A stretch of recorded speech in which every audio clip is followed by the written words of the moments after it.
Let's learn about national security. Mr. Ao, what is national security? I know. National security means that we have the armed forces to protect our country. Right. However, defense is only part of national security. National security covers a lot more issues, including economic, technological, cyber, social, ecological security, and so on. Can you think of any examples? I've got one.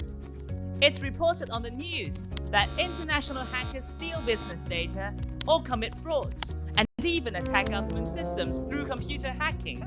I guess this is an example of cybersecurity. I've got one too. In response to COVID-19, our country has to produce an enormous amount of face masks, develop vaccines, and implement various anti-epidemic measures. This is an example of public health security, isn't it? How smart you are! Many countries have laws to safeguard national security. For example, France, Australia, the United Kingdom, the United States of America, Canada, and so on. How about Hong Kong? Every one of us loves Hong Kong, our home. We all hope that our families and people around us can lead a happy and stable life. For the sake of Hong Kong's continuous development and long-term prosperity, the national security law has been enacted. We all know Hong Kong is an inalienable part of our country.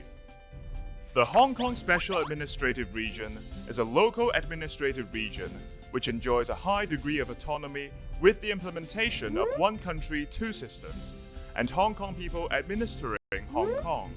It comes directly under the Central People's Government. National security affairs are of utmost importance to the whole country.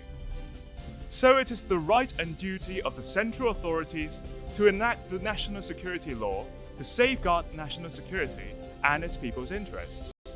The National People's Congress, the highest state organ of power, authorized the NPC Standing Committee to enact the national security law, which was passed on the 30th of June 2020.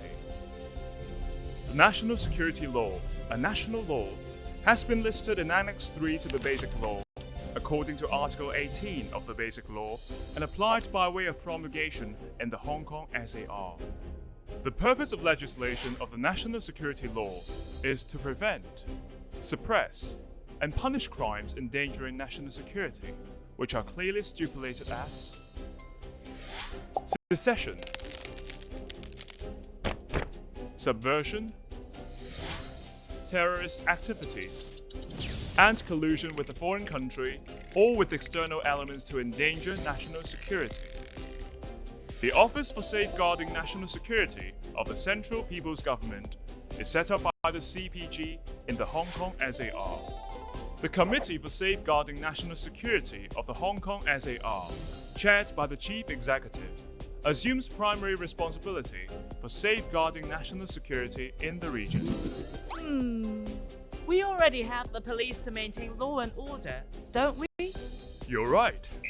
The Hong Kong Police Force is the law enforcement agency of the national security law. Except in extremely rare circumstances, the Hong Kong SAR has jurisdiction over cases concerning offences under the national security law. The Hong Kong Police Force, the Department of Justice, and the judiciary that exercises independent judicial power will be responsible for investigation, prosecution, and trial respectively. With the national security law, we can still freely voice our opinions, right? Of course.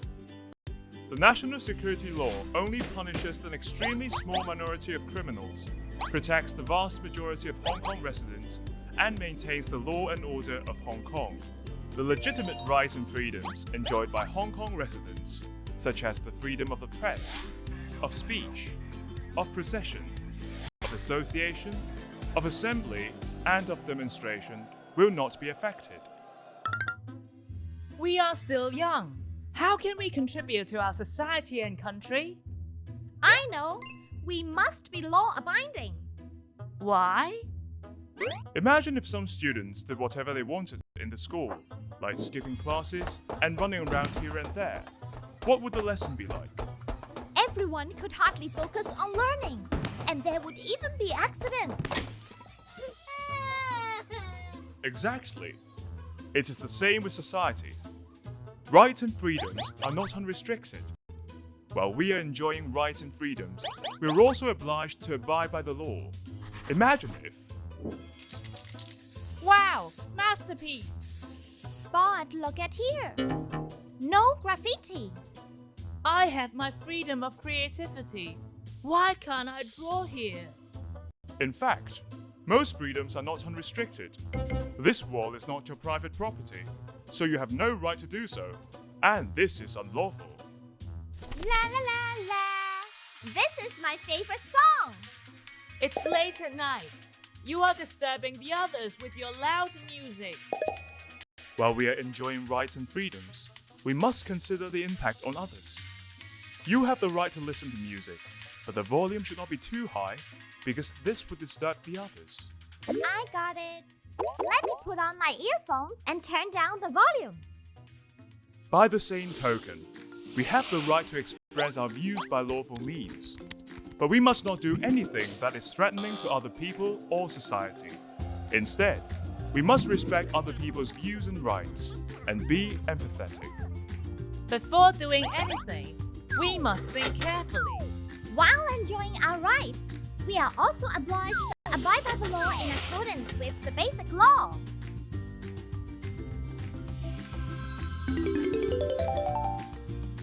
Together, let's safeguard Hong Kong, our home. Let's learn about national security. Be a law-abiding and responsible citizen.